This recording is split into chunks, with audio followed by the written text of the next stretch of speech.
বিএনপির সাংগঠনিক সম্পাদক শামা ওবায়দের মা শাহেদা ওবায়দ 2024 সালের 2 মার্চ নতুন রাজনৈতিক দল প্রতিষ্ঠা করেছিলেন। এদিন জাতীয় প্রেস ক্লাবে সংবাদ সম্মেলনের মাধ্যমে এ দলের আত্মপ্রকাশ ঘটে। দলটির নাম ডেমোক্রেটিক রিফর্মস পার্টি। জানা যায়, আওয়ামী লীগের প্ররোচনায় শামা ওবায়দের মা অধ্যাপক শাহেদা ওবায়দ এ দল গঠন করেছিলেন। এর মূল উদ্দেশ্য ছিল বিএনপি থেকে নেতাকর্মী এনে এ দলে ভিড়ানো, তবে তার এই উদ্দেশ্য সফল হয়নি। এর আগে গর্ব বাংলাদেশ নামে একটি সংগঠনের আহ্বায়ক ছিলেন শিক্ষা ক্যাডারের সাবেক এই কর্মকর্তা।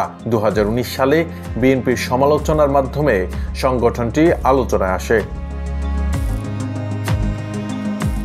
উল্লেখ্য, শাহেদা ওবায়দ ঢাকা শিক্ষা বোর্ডের চেয়ারম্যান ও সরকারি তিতুমির কলেজের অধ্যক্ষ ছিলেন। 1973 সালের জাতীয় সংসদ নির্বাচনের পর তার স্বামী ওবায়দুর রহমান শেখ মুজিবুর রহমানের নেতৃত্বাধীন সরকারের প্রতিমন্ত্রী ছিলেন। এরপর 1975 সালের 15ই আগস্ট বঙ্গবন্ধু হত্যাকাণ্ডের পর তিনি খন্দকার মোশতাক আহমেদের মন্ত্রিসভায় যোগ দেন।